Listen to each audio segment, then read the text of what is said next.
سورہ فیل کے اندر نبی پاک علیہ السلام کی ولادت سے پہلے ایک شخص تھا ابرہہ، جو اپنا لشکر لے کے آیا تھا معاذ اللہ کعبے کو گرانے کے لیے۔ تو بڑے بڑے ہاتھی اس کے ساتھ تھے، تو اللہ تعالیٰ نے چھوٹے چھوٹے ابابیل بھیجے، ان کے منہوں میں کنکر تھے، انہوں نے وہ کنکر برسائے تو وہ ہاتھی مر گئے۔ اس صورت میں اس کا ذکر ہے الم تر کیف فعل ربک باصحاب الفیل۔ کیا آپ نے ملاحظہ نہیں کیا کہ آپ کے رب نے ہاتھی والوں کے ساتھ کیا سلوک کیا؟ اللہ تبارک و تعالیٰ نے قوموں پہ عذاب نازل کیا، اور قرآن مجید فرقان حمید نے ان قوموں کے تذکرے بیان فرمائے۔ بھائی کس لیے بیان کیے؟ کہ ہم عبرت حاصل کریں، ہم یہ غور کر لیں کہ یہ کام ہم نے نہیں کرنا، اس کام سے ہم نے بچنا ہے، ہم نے غور کرنا ہے کہ یہ چیز ہمارے اندر۔ لوگ کہتے ہیں نہیں جی نہیں، ہم پہ یہ عذاب نہیں آئے گا، بالکل نہیں آئے گا، اس میں شک نہیں۔ پر اللہ نے بیان کس لیے کیا تھا؟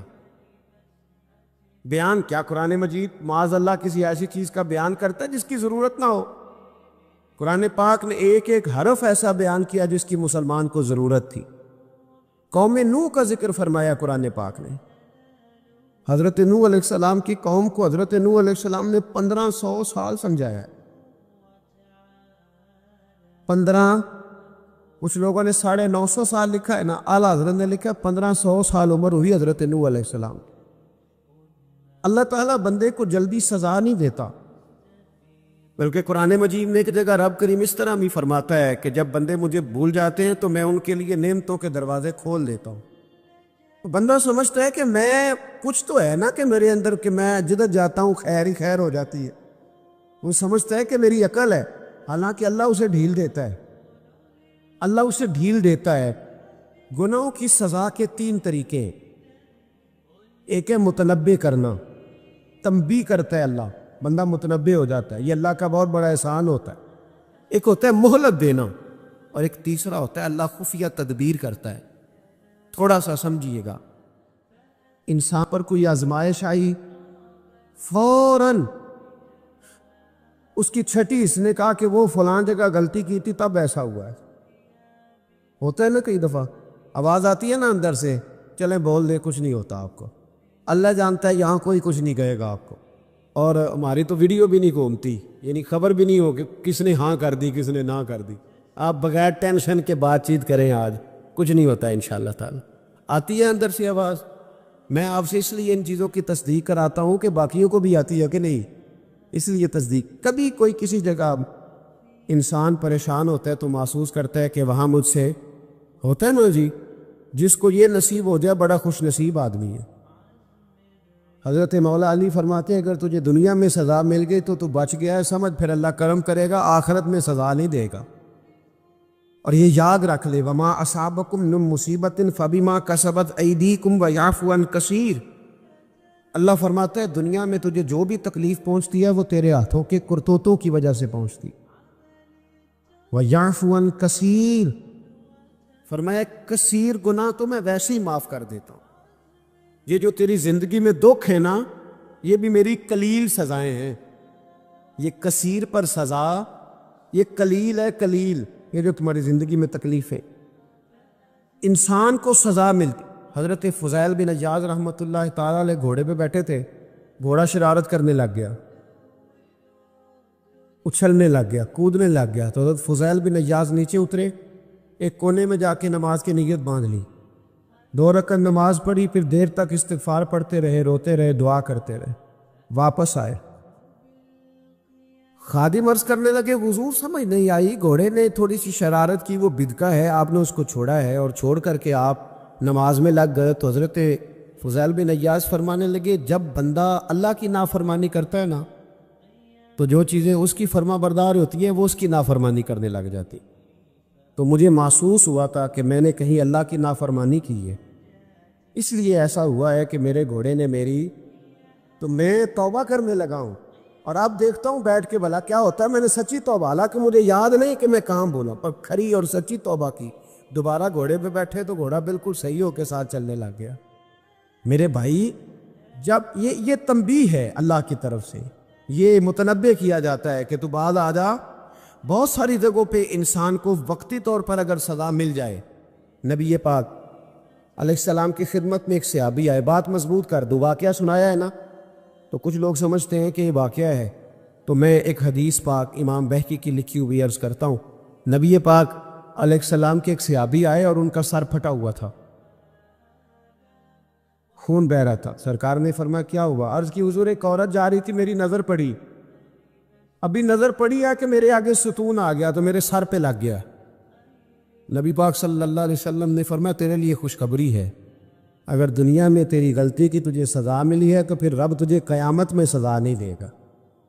پھر اللہ قیامت میں سزا، بعض گناہ ایسے ہیں جن کی یہاں بھی سزا ملے گی اور وہاں بھی ملے، لیکن میرے بھائی پہلی بات یہ ہے کہ اللہ تعالیٰ اس غلطی کی یہی سزا دے لے، اور دعا فرمائے اللہ تبارک و تعالیٰ یہاں بھی معافی عطا فرمائے، وہاں بھی معافی عطا فرمائے، اللہ درگزر فرمائے۔ حضور فرماتے ہیں بہت لمبا تم نہ بھی نہ رونا، اگر مکھی کے یا مچھر کے پر کے برابر بھی تمہارے آنسو نکل گئے نا، میں اب اس سے زیادہ کیا آپ کی بارگاہ میں بات عرض کروں۔ حضور فرماتے ایک مکھی اور مچھر کے پر کے برابر بھی تیری آنکھ سے آنسو نکل آیا، شرط یہ ہے نکلے ریاکاری کے لیے نہیں، نکلے اللہ کی رضا کے لیے، اس کی خشیت میں نکلے۔ فرمایا اگر مکھی کے پر کے برابر بھی تو رو پڑا تو اللہ تعالیٰ تیرے لیے دوزخ سے آزادی لکھ دے گا۔ اور نبی پاک صلی اللہ تعالیٰ علیہ وسلم نے بیان فرمایا ہے، حضور فرماتے جو اللہ کے خوف سے رو پڑے نا، جس طرح بھینس بکری گائے کے تھنوں سے نکلا ہوا دودھ دوبارہ تھنوں میں نہیں نہ جاتا، اسی طرح جو رب کی یاد میں رو پڑے وہ دوزخ میں نہیں جاتا۔ یہ مثال دیکھے کیسی دی حضور نے سمجھانے کی۔ اگر کبھی رونا آئے اس کے لیے تنہائی کا انتخاب کریں، مجمع میں نہیں۔ ایک بندے کو حضرت عمر نے مجمع میں روتا دیکھا تو فرمایا یہ کام تو اکیلے میں کرتا، تیرے لیے برکت والا ہوتا، تیرے آنسو نکلے، تیرے رخساروں پہ بہے۔ اور شیر خدا تو شیر ہے نا، حضرت مولا علی شیر خدا فرماتے اگر تیری آنکھوں سے کبھی آنسو نکلے نا اللہ کی یاد میں، حضور کی محبت میں، تو فرمایا ان آنسوؤں کو پوچھنا نا، ان کو چہرے سے صاف نہ کرنا، یہ تو آنسو اس قابل ہیں کہ تیرے رخساروں پہ رہیں، یہ تو روشنی ہے تیرے چہرے کی، ان کو پوچھنا نا۔ حضرت علی رضی اللہ تعالیٰ عنہ نصیحت کرتے ہیں انہیں رہنے دے، یہ آنسو بڑا قیمتی ہے، یہ نکلا تیری آنکھ سے ہے پر کسی کا ہو کے نکلا، نکلا تیری آنکھ سے ہے پر کسی کے لیے نکلا، نکلا تیری آنکھ سے ہے پر اس نے تجھے بتایا ہے کہ تیرے وجود میں، تیری دھڑکنوں میں، تیرے جذبات میں کسی اور کا بھی حصہ ہے۔ یہ رب رسول کی رضا کے لیے چھلکا ہے۔ ایک بھی رونے والا ہو تو باقیوں کا کام بھی سنو نا، حدیث ہے بہقی شریف ہے۔ حضرت حیثم بن مالک رضی اللہ تعالیٰ عنہ فرماتے ہیں نبی پاک علیہ السلام خطبہ دے رہے تھے، تقریر فرما رہے تھے، حضور کی باتیں دلوں کے میل کچیل اتارتی چلی جا رہی۔ فرماتے ایک شخص نبی پاک علیہ السلام کے سامنے بیٹھ کر حضور کی گفتگو سن رہے تھے، وہ رو پڑے، ساری گفتگو چھوڑ کے نبی پاک صلی اللہ تعالیٰ علیہ وسلم کی توجہ اس شخص کی طرف ہو گئی۔ ہوا کیا ہے؟ وہ تقریر سنتے، بات سنتے، بس رو پڑے۔ تو نبی پاک علیہ السلام فرمانے لگے آج اگر وہ سارے مومن بھی یہاں موجود ہوتے جن کے گناہ پہاڑوں کے برابر وزنی ہوتے تو اس ایک بندے کے رونے کی وجہ سے اللہ سب کی بخشش فرما دیتا۔ اور نبی پاک علیہ السلام فرمانے لگے یہ رویا ہے تو اس کے رونے پر فرشتے بھی روئے ہیں، اور فرشتے دعا کر رہے ہیں کہ اے اللہ یہ جو نہیں روتے نا ان کے حق میں ان کی سفارش قبول کر لے جو تیری بارگاہ میں روتے ہیں۔ توبہ رٹا لگانے کا نام تو نہیں نا، توبہ تو اللہ کو منانے کا نام ہے۔ ایک شخص اپنے گناہ چھوڑنے کا ارادہ ہی نہیں کر رہا، اور وہ اپنی غلطی کو غلطی تسلیم ہی نہیں کر رہا، اور اپنی غلطیوں سے وہ پیچھے ہٹنے کو 2 قدم بھی تیار نہیں، تو توبہ کوئی رٹا لگانے کا نام تو نہیں۔ آپ توبہ طوطے کو رٹا دیں تو طوطا توبہ توبہ پکارتا رہے تو اس کو وہ چیز تو نہیں حاصل ہونے لگی۔ توبہ ایک بڑی خاص بات صوفیاء نے لکھی ہے، اگر آپ سمجھیں تو بڑا نفع دے گی۔ وہ کہتے ہیں جس طرح گھر چھوٹا بنانا ہو یا بڑا بنانا ہو، زمین تو درکار ہوتی ہے کہ نہیں؟ زمین ہوگی تو گھر بنے گا، چاہے وہ چھوٹی سی کٹیا بنے یا بہت بڑا محل بنے، زمین کا ہونا ضروری ہے۔ اسی طرح آپ نے نیک اعمال تھوڑے کرنے ہیں یا زیادہ کرنے ہیں، توبہ کا ہونا ضروری ہے۔ توبہ وہ زمین ہے جس کے اوپر آپ نیک اعمال تعمیر کریں گے۔ اگر توبہ نہیں ہے تو پھر کوئی بھی نیک عمل آپ کے پاس ہو ہی نہیں سکتا۔ آپ پچھلے گناہوں سے رجوع کریں اللہ کی طرف، آپ کہیں کہ میرے اندر یہ غلطی ہے، میں توبہ کرتا ہوں۔ ان العبد اذا اعترف، اعتراف جرم کریں، پھر اللہ کے حضور رجوع لائیں۔ ہمارا یہ حال ہے کہ ہم جتنی بھی توبہ کرتے ہیں، جس قدر بھی استغفار پڑھتے ہیں، اس کو ایک وظیفہ سمجھ کے پڑھ لیتے ہیں، بھئی یہ بھی اچھا ہے، برکت سے خالی نہیں۔ لیکن توبہ کا حقیقی مفہوم یہ ہے کہ انسان اپنا محاسبہ کرے، اپنی پچھلی ساری زندگی اپنی آنکھوں کے سامنے لائے۔ اگر وہ سمجھتا ہے کہ اس حال میں مر گیا تو میرے لیے مشکل ہوگا منہ دکھانا اللہ رسول، تو پھر وہ فوراً سے پہلے اپنے گناہوں سے رجوع کرے اور اللہ کے حضور توبہ کرے۔ یہ توبہ کا مفہوم ہے۔ میرے رسول پاک صلی اللہ تعالیٰ علیہ وسلم نے اپنی امت کو اس طرف خاص رغبت حضور نے اپنی امت کی کرائی۔ رب بڑا مہربان ہے، بڑا ہی کریم ہے۔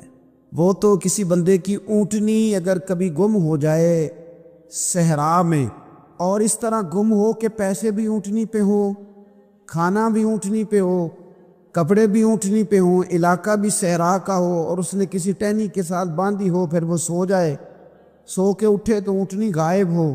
اب وہ اتنا پریشان ہو کہ آگے پیچھے دائیں بائیں دیکھا تو پتہ چلا کہ اونٹنی تو غائب ہو گئی، نہ کھانا ہے، نہ پیسے ہیں، نہ کپڑے، نہ سواری ہے، علاقہ صحرا کا ہے، پیدل جا بھی نہیں سکتا۔ تو فرمایا جس طرح وہ بیٹھ کر موت کا انتظار کرنے لگتا ہے، اور وہ منتظر تھا کہ اب موت ہی آئے گی، اب کوئی اور سہارا نہیں، فرمایا اچانک اگر اونٹنی سامنے آ جائے تو اسے کتنی خوشی ہوگی؟ یا رسول اللہ اسے تو بڑی خوشی ہوگی۔ فرمایا جب رب کا بندہ توبہ کرتا ہے تو اللہ کو اس سے بھی بڑھ کر خوشی ہوتی ہے کہ بندہ توبہ کر گیا، اپنے گھر واپس آ گیا ہے، اس نے بات مان لی۔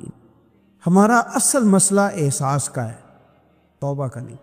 جب تک اپنی غلطیوں کا بندہ محاسبہ نہیں کرتا، جب تک احساس پیدا نہیں کرتا، وہ محسوس نہیں کرتا کہ میں غلط ہوں، مجھے ٹھیک ہونا چاہیے، تب تک توبہ کا ہے۔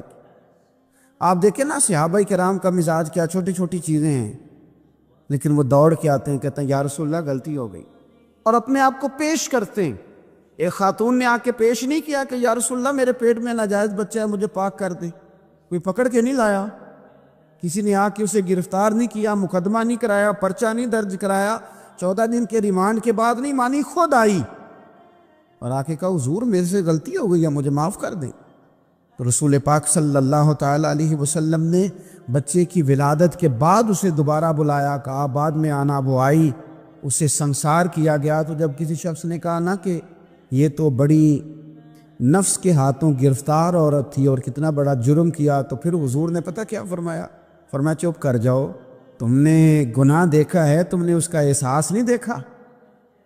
جب تک احساس گناہ اور احساس زیاں پیدا نہیں ہوتا، اس کی وجہ یہ ہے، امام غزالی رحمۃ اللہ علیہ فرماتے ہیں جو مومن ہوتا ہے نا، مومن وہ دھاگے کے برابر گناہ کرے تو وہ محسوس کرتا ہے کہ پہاڑ کے برابر گناہ ہے میرے اوپر، اور جو منافق ہوتا ہے نا وہ پہاڑ کے برابر گناہ کر کے کہتا ہے یہ تو دھاگے کے برابر ہے، محسوس ہی نہیں کرتا کہ میں نے اتنے جرم کیے ہیں۔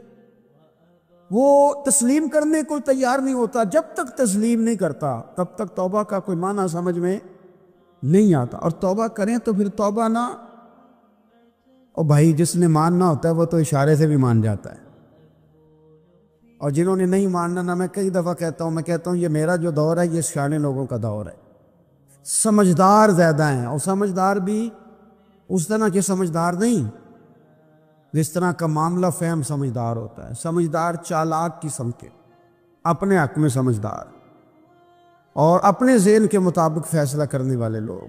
پھر ہم بہت ساری جگہوں پہ ٹامک ٹونیاں کھاتے ہیں، جس نے ماننا ہے اس نے اشارے سے بھی مان جانا ہے، اور جس نے نہیں ماننا اس نے کہنا مجھے 24 سال ہو گئے فلانی جگہ جمعہ پڑھتے اور میں ماننے کو تیار نہیں ہوا۔ نہیں نہ ماننا تو مجھے 20 سال ہو گئے فلانی جگہ جاتے آتے، بس نہیں ماننا تو پھر مزاج نہیں ہوتا۔ جس نے ماننا ہے، حضرت فضیل بن عیاض رحمۃ اللہ علیہ ڈاکو تھے، اور نرے ڈاکو نہیں تھے، ڈاکوؤں کے سردار تھے۔ تو ارشاد فرماتے ہیں کہ میرا طریقہ یہ تھا کہ میں ایک پورے قافلے کی صورت میں حملہ کرتا تھا تو لوگ ڈرا کرتے تھے اگر کہ فضیل بن عیاض کے ڈاکوؤں نے حملہ کیا تو پھر نہیں بچتے۔ ایک دن گزر رہا تھا تو ایک قاری صاحب آیت پڑھ رہے تھے، لا تقنطوا من رحمت اللہ، اللہ کی رحمت سے کبھی نا امید نہ ہونا، ان اللہ یغفر الذنوب جمیعا، بے شک وہ سارے ہی گناہ معاف کر دے گا۔ آپ فرماتے میرے دل میں بات اثر کر گئی، ماننا ہے نا۔ جس نے نہیں ماننا اس نے 6666 آیتوں کا ترجمہ پڑھ کے بھی توجہ نہیں کرنی۔ آپ ارادہ کریں نا، آپ اپنی دل کی زمین کو زرخیز بنائیں۔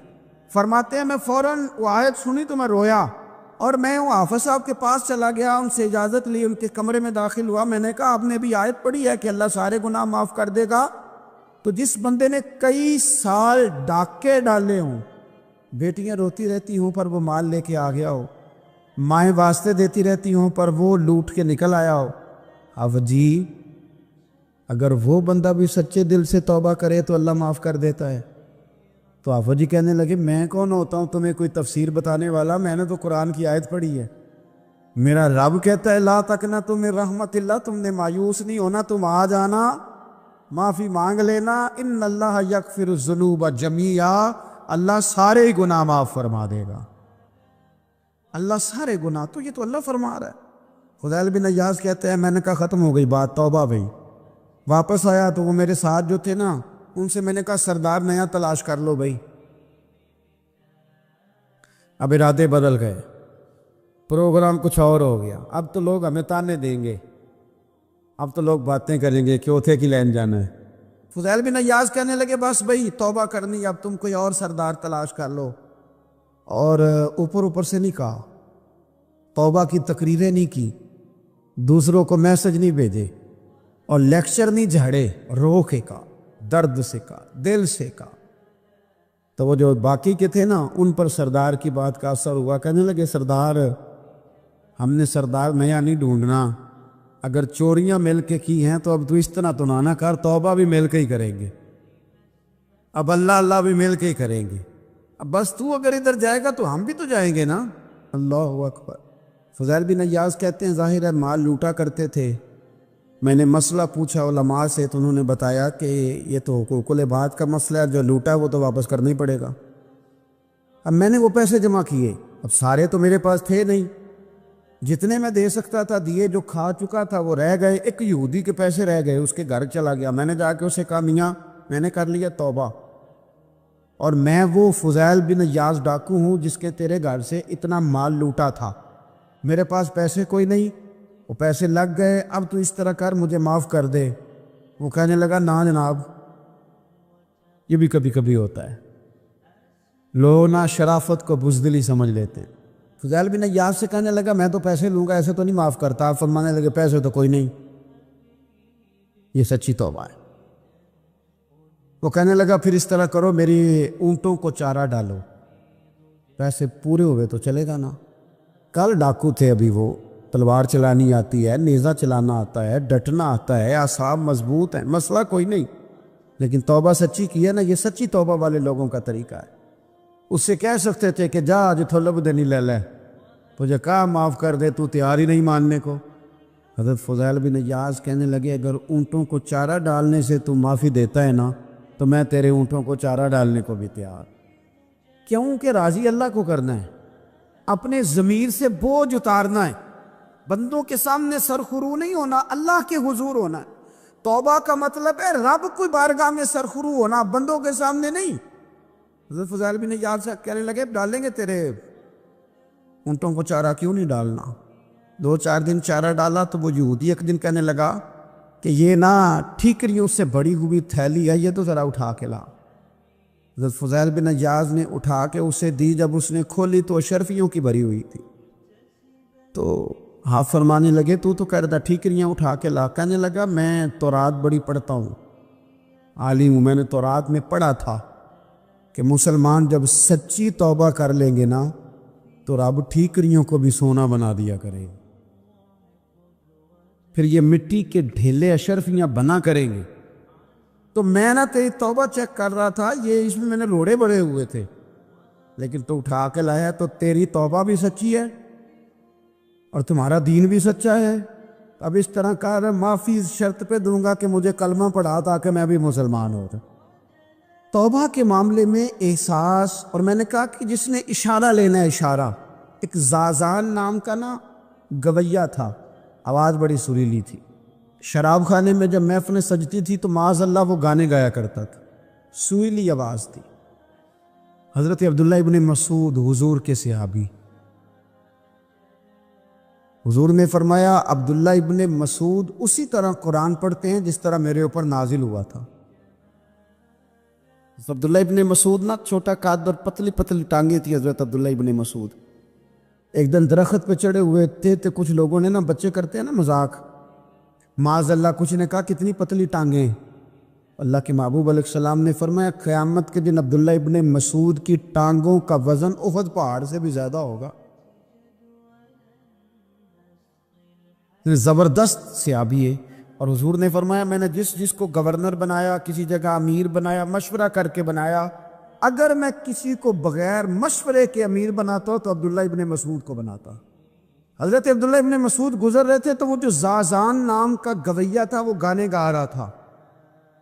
ہماری جو تقریریں ہیں نا جی، میری طرح کے لوگ، وہ چونکہ جمعہ پڑھانا ہے، 45 منٹ پاس کرنے ہیں، تو نہ وہ ذوق سے تیاری، نہ وہ درد. قوم کی اصلاح. ایک میرے اسا فرمایا کرتے تھے تمہارا بچہ بگڑ جائے تو کتنے پاپڑ بیلتے ہو صحیح ہو جائے. یکدم خدا نہ خواستہ خاکم بدہن کروڑ دفعہ اللہ معاف کرے کسی باپ کو رات کو خبر مل جائے کہ تیرا بیٹا نشہ کرتا ہے، سوئے گا رات کو؟ روئے گا کہ نہیں مصلی بچھا کے؟ لیکن یہ صرف اپنے بیٹے کے بارے میں ہے. کاش قوم کے ہر بیٹے کے بارے میں ہمارا یہی ذہن بن جائے کہ یار یہ کیوں بگڑ گیا ہے. اور اس درد سے جب ہم اصلاح کریں گے، تقریر کریں گے، پھر آپ محسوس کریں گے کہ اللہ اس میں اثر بھی پیدا کرے اور اس میں تاثیر آتی. حضرت عبداللہ ابن مسعود گزرے تو اب درد تھا نا دل کے اندر، اور اگر کسی نے توبہ کرنی آتے تو جملے سے بھی کر لینی. آپ گزرے، سریلی آواز کانوں میں آئی، کھڑے ہو کے کہنے لگے کون ہے؟ کہ جناب زازان نام کا گویا ہے. مصطفیٰ کریم کے شانوں والے غلام کی زبان سے لفظ نکلے، کتنی سونی آواز ہے، کاش یہ قرآن پاک کی تلاوت کرتا. اللہ اکبر. کاش کوئی ایسا ہو تو صحیح جو ہمیں کہے کہ کاش یار تو قرآن پڑھتا، کتنی سونی آواز ہے، کاش تو نعت پڑھتا. کوئی کہے تو صحیح، کوئی کہتا ہی نہیں. کوئی کہتا ہی نہیں کتنا سونا چہرہ ہے، کاش اس پہ داڑھی ہوتی. کوئی کہتا ہی نہیں میری ملت کے جوانوں. سینکڑوں لوگ ہیں. ایک بچہ مجھے ایک دفعہ ملا لاہور میں تو میرے گلے رکھ کے اس طرح رویا جس طرح کو بچھڑا ہوا روتا ہے. انہیں لگا پیر صاحب مر جان لگے ہیں، کوئی ساڑی اصلاح ہی نہیں کرتا، کھوب گئے گناہ وائچ، کوئی باں ہی نہیں پھڑتا. کوئی ملے تو صحیح یہ ہمارے دکھوں کا مداوع کرے. کوئی نہیں، اپنی اپنی نفسہ نفسی، کوئی بات بتانے والا ہی نہیں. میں اکثر دوستوں سے کہتا ہوں کہ بڑے شوق سے سن رہا تھا زمانہ تو ہم ہی سو گئے. داستان کہتے کہتے لوگوں کا دل کرتا ہے ان کی اصلاح ہو جائے، پر کوئی درد والا ہو، کوئی ایسی بات ہو تو تب ہے نا. آئے ہائے. حضرت عبداللہ ابن مسعود کہنے لگے کاش یہ قرآن پاک پڑھتا. یہ کہہ کے چلے گئے. باہر وہ نکلا نا، جب سارے لوگ باہر نکلے اس معاذ اللہ بری مجلس سے، تو چیم گوئیاں ہو رہی تھی کہ آج تو یہاں حضرت عبداللہ ابن مسعود بھی آئے تھے. تو زازان سے کسی نے کہا کہ آج نا حضرت عبداللہ ابن مسعود نے تیری آواز سنی، تیری آواز. تو وہ کہہ رہے تھے کاش اتنی سونی آواز سے قرآن پڑھتا تو مزہ آتا، کاش. وہ کہنے لگا نبی پاک کے صحابی نے میرا نام لیا ہے، گویا ہو کے میرا ذکر کیا ہے. حضرت عبداللہ ابن مسعود نے میرا نام لے کے کہا ہے کہ کاش میں قرآن پڑھتا. اور میرے لیے کہا مصطفیٰ کے صحابی نے، حضور سے قرآن سیکھنے والے کی خواہش ہے کہ میں قرآن پڑھوں. دوڑے گئے، کدھر ملیں گے عبداللہ ابن مسعود؟ فلاں فلاں جگہ غسل کیا، وضو کیا، پیروں میں لگ گئے جا کے. کہنے لگے سونیا جس کے قرآن پڑھنے کی تعریف مدینے والے کریں وہ میرے بارے میں کہے کہ مجھے قرآن پڑھنا چاہیے تھا. آج سے میں نے ٹھوکر ماری سارے گانوں کو، سکھاؤ مجھے قرآن، میں قرآن ہی پڑھا کروں. میں قرآن پڑھوں گا، میں پڑھ پڑھ کے سناؤں گا. لوگ میری زبان سے اللہ کے کلام کی تلاوت سنا کریں گے. کوئی بیٹھا ہوا مجھے دور دعا دیتا ہے، میں ڈوبتا ہوں سمندر اچھال دیتا ہے، کوئی تو ہو نا جو کہے، کوئی تو ہو۔ فرمانے لگے بس ہو گئی حضور، آپ دیکھیں گے میں قرآن ہی پڑھوں گا، میری زبان سے اب اللہ کی کتاب کی تلاوت ہی ہو گئی، طے ہو گئی بات۔ تو کسی نے نصیحت لینی ہے توبہ کے لیے تو ایک جملہ بھی کافی ہے، ایک جملہ بھی۔ اور میں نے کہا کہ اگر صرف تقریریں سننی ہیں، واعظ ہی سننے اور ساری زندگی اسی پہ لگانی ہے کہ آج بڑا جملہ کا، آج بڑا مزہ آیا، آج فلانی بات ہو پہلی دفعہ سنی، کچھ قرضے دے کے ہی جان چھوٹے گی، اس کے بغیر جان نہیں چھوٹتی۔ اپنی قضا نمازوں کا حساب لگائیں اور ان کو صحیح کر کے ادا کریں۔ ایک مسئلے میں بڑی دیر سے دوستوں کو اشارے کنایتاً باتیں کہہ رہا ہوں، پھر کہتا ہوں، میں نے شب برات کو تفصیل سے یہ بات کی تھی، پھر کرتا ہوں، اپنے معاملات کو صاف کریں۔ لینے دینے کے مسائل میں اپنے آپ کو میں منت کے ساتھ بات کرنے لگا ہوں اپنے دوستوں سے، خدا را کبھی بھی بڑے سے بڑا کام کرنا یا چھوٹے سے چھوٹا کرنا، اس میں سود کا کوئی نقطہ نہ آنے دینا۔ آپ کا دل سخت کر دے گا، آپ کے آنسو لے جائے گا، کچھ نہیں بچے گا۔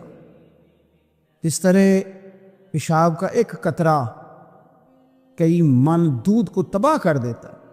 یہ سود آپ کے اصل مال خدا را، یہ میری منت ہے، میری گزارش ہے۔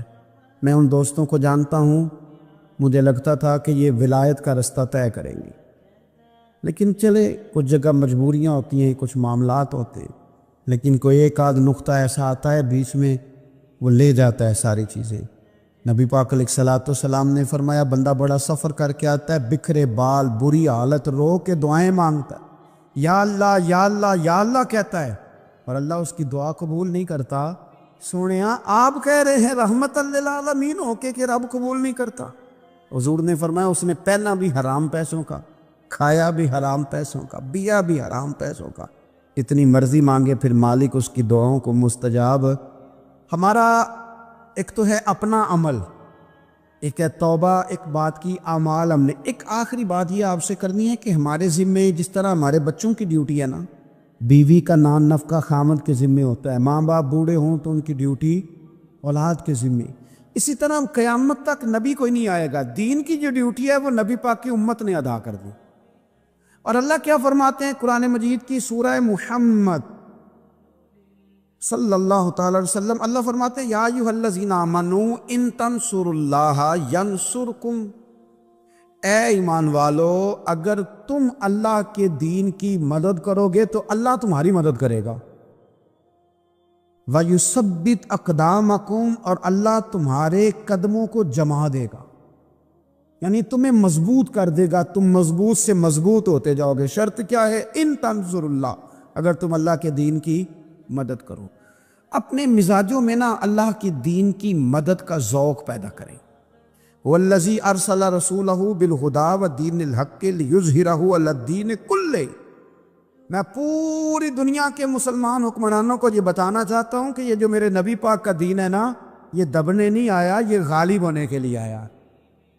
اور اسلام کی فطرت میں قدرت نے لچک دی ہے، اتنا ہی یہ ابھرے گا جتنا کہ دبا دو گے۔ کیا سمجھتے ہیں اسرائیل کے گنڈے کہ وہ مسجد اقصیٰ میں نمازیوں کو تنگ کر کے تو وہ کہیں گے کہ ہمیں پوچھنے والا کوئی نہیں؟ اسلام کی فطرت میں قدرت نے لچک دی ہے، اتنا ہی یہ ابھرے گا جتنا کہ دبا دو گے۔ بانجھ نہ سمجھا جائے اس امت کو، بس یہ جو مسلمان حکمران ہیں یہ اتنی بات سمجھ لیں کہ تم جب ان یہودیوں سے، کافروں سے معاہدے کرتے ہو تو تمہیں تو کچھ خیال نہیں آتا، تم تو صرف دنیا داری دیکھ کے چلتے ہو۔ کاش بال بچہ دیکھتے ہوئے، مال دیکھتے ہوئے، ملک اور زمین دیکھتے ہوئے تم ایک دفعہ اللہ کا دین بھی دیکھو۔ یہ تمہاری ذمہ داری ہے، یہ نبی پاک نے ڈیوٹی لگائی ہے۔ اپنا اپنا کردار ہمیشہ دین کے لیے پیش کریں، اپنا اپنا کردار۔ وہ ضروری نہیں کہ چندے کی صورت میں ہی ہو۔ آپ کسی بے نمازی کو نماز کا مشورہ دیں، آپ نے دین کی خدمت کی۔ آپ نے ماں باپ کے نافرمان کو فرما برداری کا مشورہ دیا تو آپ نے دین کی خدمت کی۔ اگر آپ نے کسی بندے کو کہا یار تیرا قرآن پاک ٹھیک نہیں، چل قاری صاحب کے پاس، تیرا تلفظ ٹھیک ہونا چاہیے، کو آدھا گھنٹہ نکال کے سیکھ لے، یہ لفظ کہنے سے ہی آپ نے دین کی خدمت کی۔ میرے نبی پاک صلی اللہ تعالی علیہ وسلم نے فرمایا ایک جملہ بول کے جو دین کی دعوت دے گا، ایک ایک جملے پہ اللہ 1,000 سال کی عبادت کا ثواب دے گا۔